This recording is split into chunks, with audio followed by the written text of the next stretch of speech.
Shall we begin? Let's do it. Welcome. I am so happy to have a few minutes with you and to practice, which is what we love to do in IP.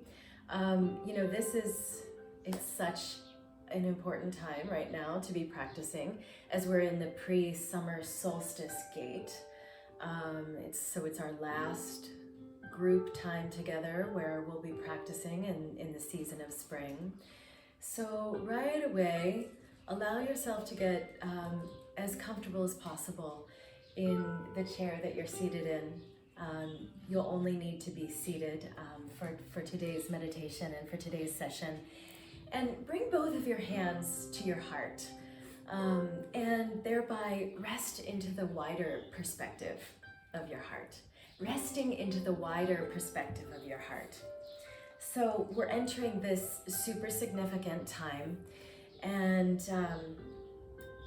right now, this time is characterized by the power of the pause as we move into the solstice. So if we look to the Latin words, the word solstice is derived from the word sol, which means sun, and the word sistere, which means to stand still. I love that. I just recently learned this, to stand still. So give yourself a moment, again, with hands at the heart, to clear the grounds of your mind. Make sure you're on mute, okay? To clear the grounds of your mind and your perception, to clear the grounds for a fresh start, to harness the winds of change, to shape shift the sails, to shape shift your sails. So it's this time, when the sun it's reaching its highest or its lowest point in the world, and there's a pause. Feel the same within your own beingness. The pause for us as human beings, it's a portal, it's an opening. It's an opportunity to interrupt the momentum of habits, of energy patterns, of basically anything and everything that's no longer serving our world, to interrupt the momentum in the pause. The living landscape of your body is a portal too, opening and inviting you to unfold into the ever-evolving continuum, into the luminous tapestry that is, vibrating through time and space. Feel that as you are simply sitting here at the beginning of our time together with your hands at your heart.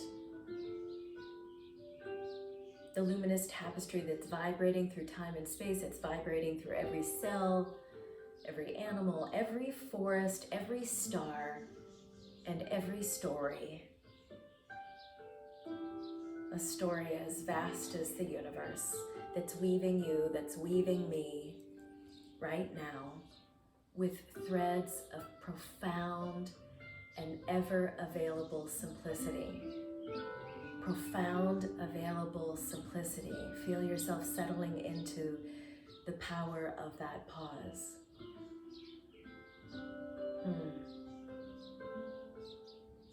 The force of learning that is here now for all of us, the force of listening that is here now, the force of loving that's here now, the force of discovery here now, the force of defending here now, the force of speaking, the force of channeling, the force of creating that is here now, the force of radiation. Tuning in this last moment of stillness, in this last moment of pausing, tuning into how you carry the living memory. You carry the living memory in your cells of how to birth new life from the old. That's what these gates are all about, this pre-solstice gate, birthing new life from the old, and how to hold space. This has been talked about a lot this afternoon, right? Holding up the big tent, holding up space, holding space for dismantling and regenerating both simultaneously. So what's dismantling and what's regenerating? Thinking about that for a moment.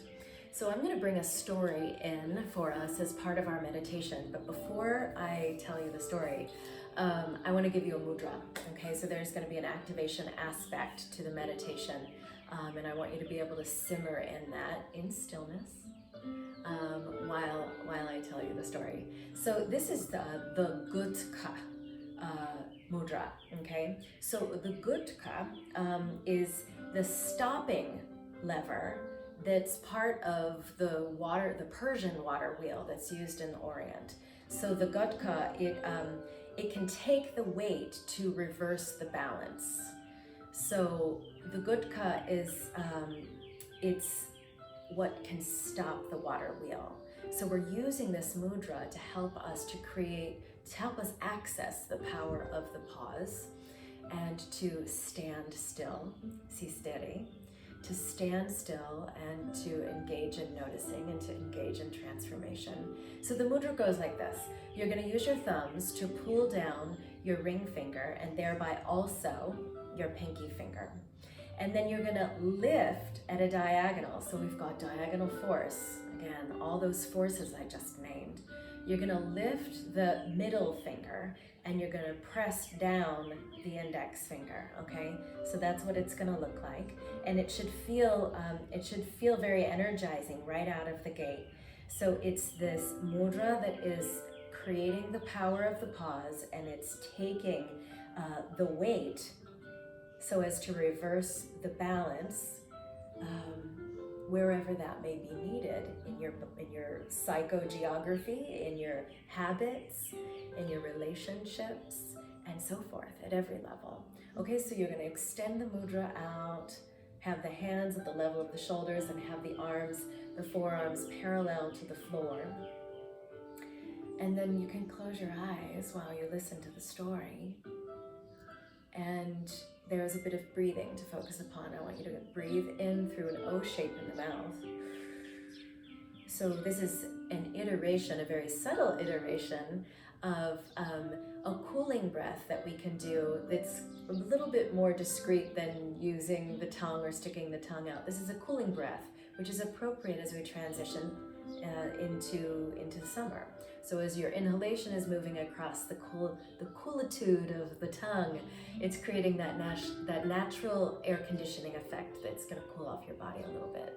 So you're going to inhale through the mouth and then exhale through the nose. Okay, so just simply keep that going as you listen to the story. So this story is relevant in a kind of threefold manner for us. This story, I believe, is relevant with regards to everything that we've endured in this past year. It's definitely relevant with regards to all of our connection time today around integration and reintegration. And it's definitely relevant with regard to the shift in the season and the power of the sun. So this is the story of how belly laughing almost saved the world. Remember, you're breathing in through your mouth and you're breathing out of your nose. In through the mouth and out through the nose. Keep this going and don't give in for even an inch. Stay in it, even if it starts feeling provocative or if you start feeling anxious or reactive. Stay in it, okay? So I love using myth and I love using story as a through line into meditation because we are, as the listener, as the reader, we are every character in the story. So I want you to bear that in mind as you listen to this story of how belly laughter almost saved the world. And this is the story of the Japanese sun goddess Amaterasu and her brother Susanoo.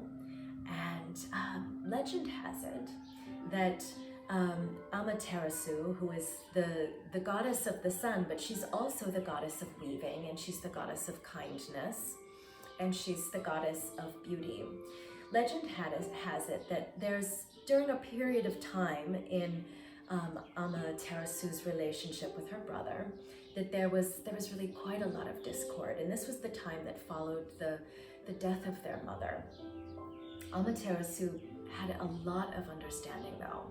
She had a lot of understanding as to why her brother was acting out, and the fact that he was acting out was his kind of reaction to the loss of connection that he didn't have anymore. He's reacting to the loss of connection with his mother. So he's crazy making. Again, Susano, he's the god of storms. And she's just tolerating. She's tolerating all of his crazy making until one day, Susano, he went too far.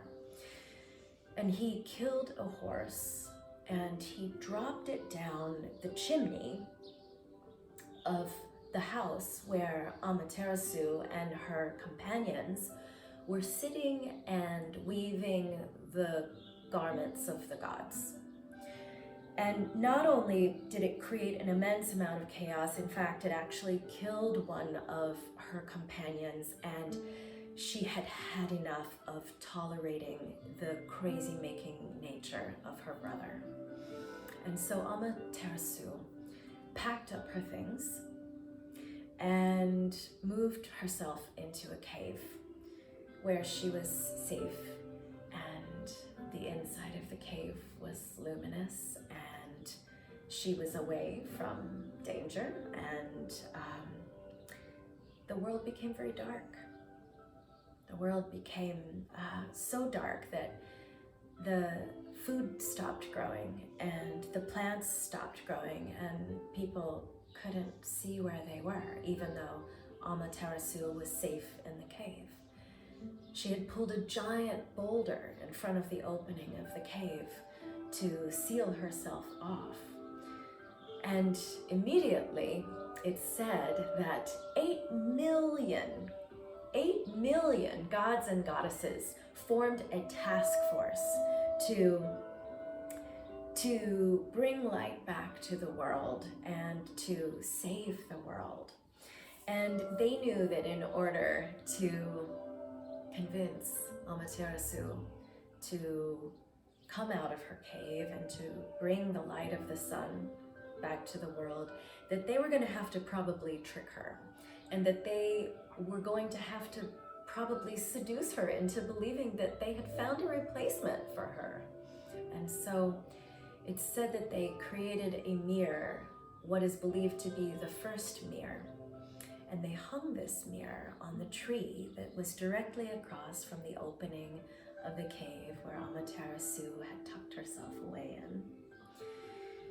And all of these 8 million gods and goddesses began to party. They began to make music and to be merry right outside of this cave that Amaterasu was in. And Usumi, who was the goddess of crazy, wild joy and laughter and bliss, she flipped over a wooden barrel and began dancing on top of the barrel, which is said it's believed to have been the first drum. She's dancing on the wood of this barrel and stirring all 8 million of the attendees into merriment and into celebration and into belly laughter. She's telling dirty jokes and she's doing all her fancy stunts, and Amaterasu is like in the cave, and they're doing all this in the darkness. She's in the cave and she's beginning to get very curious, and so she moves the boulder just enough to peek out and to ask the first person that she sees what on earth is going on. And the person says to Amaterasu, well, we're celebrating because we have found the most beautiful goddess in the world. And at this point, Amaterasu is very curious, and maybe she's even a little jealous. And so she comes out of the cave, and so these 8 million gods and goddesses, they very cleverly tie a powerful rope around the boulder and pull it away from the opening, and light returns to the world, and all is well again.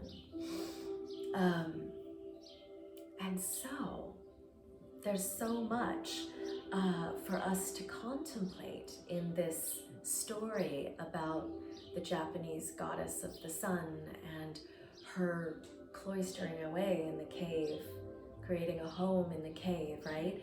As we prepare to reintegrate and join the celebration of the world outside of the cave. So still breathing, still in this mudra that is allowing us to harness the power of the pause. Still there. You're still there, still breathing in through the O shape in the mouth and breathing out of the nose.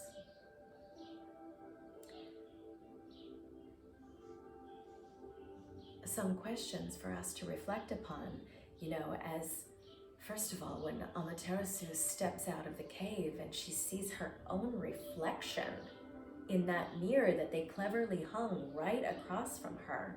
Of course, it's the first mirror, so she doesn't identify it as being a mirror. And she sees her own reflection as being this goddess, this deity that they were talking about. If we admire a quality outside of ourselves in another, or we admire a situation, but mostly if we admire a quality that's external, a sun that's shining outside of us, we have to recognize, right, that it's first living within us, or it has at the very least, begun to grow within us. So there's that. So, asking yourself, how have I maybe been sealing myself off in a cave? How have I, like the brother, the god of storms, how have I, like Susanoo, maybe been creating chaos or drama or creating emergencies as a reaction to a lack of connection in this past cycle that we've been going through? How am I maybe like the storm god? And maybe how have I become excessively stoic? How have I forgotten about the power of laughter, the power of belly laughter? How have I forgotten about joy or lightheartedness? And how can I use the medicine of myth and my connection, my personhood, and its link into the story to remember the medicine of joy? And how can I reintegrate into the celebration of life in full radiance? How can we use the power of our own stories as ways of seducing ourselves, like they did with Amaterasu, to seduce ourselves, to court the opportunity, the privilege, the power, and the life force that is profoundly available right now. So take your last breath in through the O shape of the mouth. And your last breath out through the nostrils. And I'm gonna move my dog, my little dog. I'm gonna move her and pull in my harmonium and turn down this lovely music. So, I'm gonna give you another mudra. We're gonna stick with the same breathing practice, but I wanna give you another mudra. So this is Mandavani mudra, and this is the mudra for removing blocks. So in the story, the myth that we were just contemplating using as our through line into a meditation, the block, right, was the big boulder that Amaterasu pulled in front of the opening of the cave that removed the light from the world. So this is a beautiful mudra that centers us in the wider perspective of the heart, which was the very beginning of our meditation today. settling into the wider perspective of the heart, and hopefully staying there, right? So this is the Mandavani mudra, and it's simple and it's beautiful. So what you're going to do is take your left hand and it will hover out here at the level of your throat. And the left hand will have its thumb outstretched like I'm demonstrating now. And then the thumb of the right hand is going to insert into the center of the palm of the left hand. And then you're going to rest the fingers of the right hand on top of your left hand. Okay, so it looks like this from a side view, looks like this, and like this. And then you're going to activate by pressing the thumb into the center of the left palm. Okay, so get that feeling. And extend, enduringly, extend the left thumb in towards your throat, okay? And you're going to close your eyes, and you're going to breathe in the same way. You've probably stopped, and so we'll begin again. You're going to breathe in through the O shape of the mouth, getting that natural air conditioning, cooling effect for the summer season as we move towards the solstice, and then exhale out of the nose. So I'm gonna sing to you a mantra that I believe I shared this many moons ago, back when it was still summer and we were just getting our feet off the ground at the beginning of this journey together. And so this is the Gayatri mantra, and this is such an old mantra. It's so powerful, and it is the quintessential mantra that allows us to tune in to our self-effulgence, to the inner sun, and to the outer sun, you know, and to, again, to repeat myself, but anytime that we admire something that's outside of us, to recognize, oh my gosh, I have the capacity to admire that because it's actually in me too. So this is a beautiful mantra. It's really like one of those metta mantras too. A beautiful mantra that helps us to recognize that we emerge from one source, we're here as part of one source, and we're gonna dissolve back into that same source. So stay in the Mandavani mudra while I chant the mantra, and stay with your breathing practice.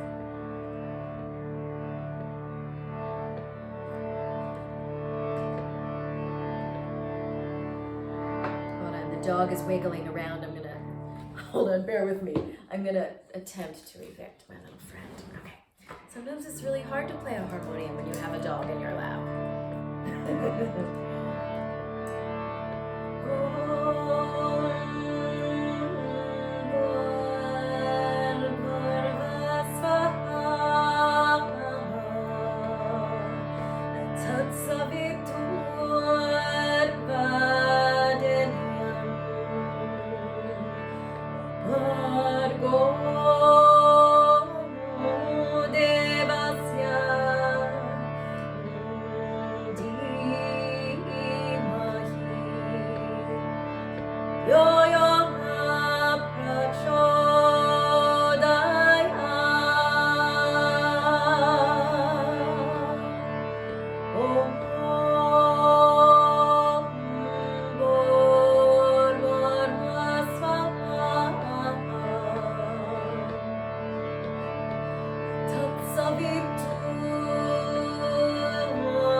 savitur vadeniam Bargo devasya dimahi Dhyona prachmodaya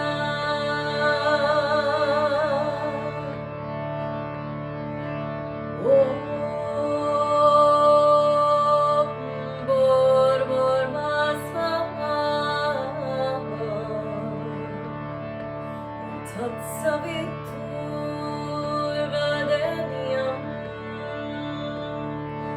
Bhargo devasya dhimahi Yo Yona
Still staying in the meditation for a moment's time.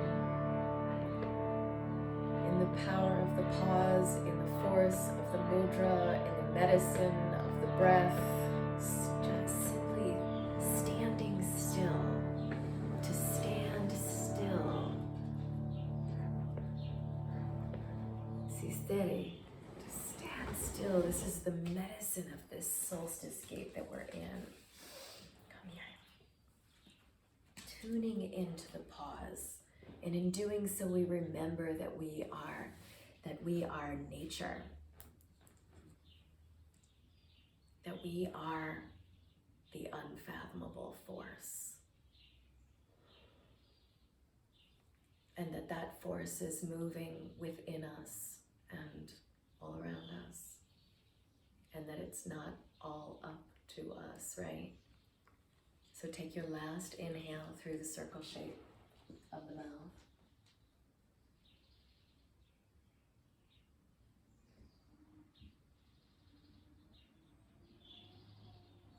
And relax the mudra. And bring your hands back to where they were when we started, both hands at the heart, as you return to the perception, the wider perception of your heart. As you feel it in the stillness and in the incandescence of your cells, that it's not all up to you, that we're not alone, that every transition, that every life phase is the alchemy, that we are the alchemy of the life process that is moving through us.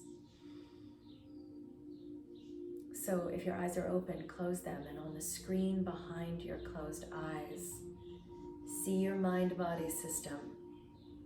On the screen behind your closed eyes, see your whole organism, fueled by the kind of deep relaxation that catalyzes and releases a powerful, creative, magnetic energy.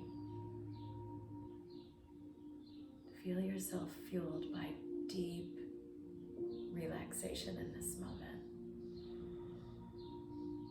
And how all the things that moved by way of the mudras that you are doing, the Gatka, and the Mandavani, bearing witness on the inside of your inside in this reintegration time. It's so critical that we take time to repattern through self-reflection, through contemplation, through story through self-correction, as we reclaim how it is that we're moving and acting and working in our world. A few mindful, meticulous moments for repatterning. The year of the introvert is coming to an end. This wild time that's been a million different things for a million different people. Let yourself exhale into the space that you are in.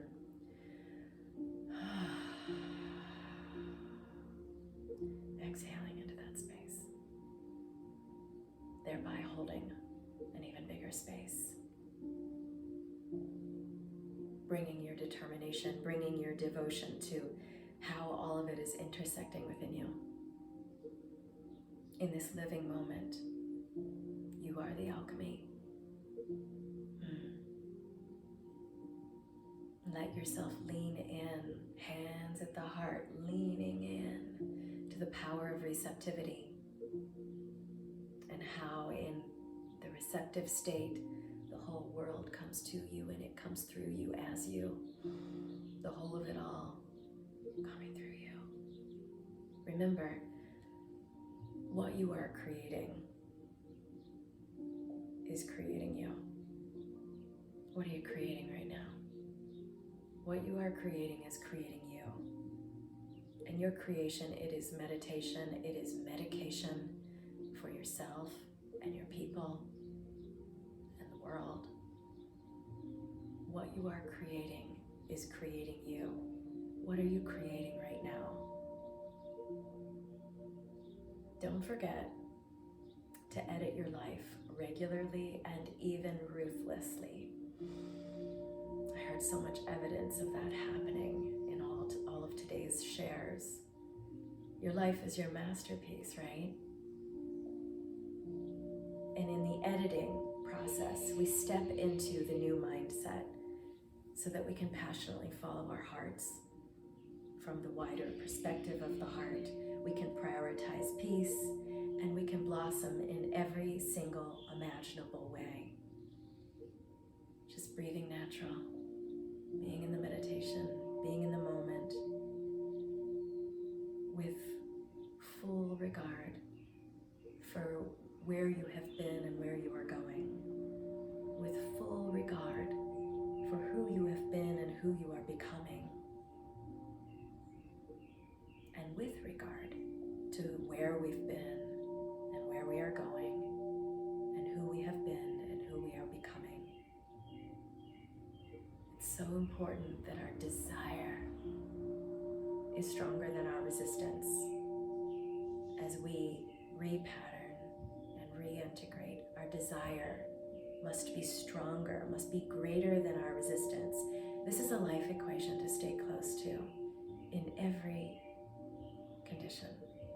Let your desire be stronger than the resistance. So take one more breath with your hands at your heart, and the wider perspective of your heart. And then as the hands move away from your heart, allow your eyes to flutter open. And simply feel the whole of who you are, being in the breathtakingly simple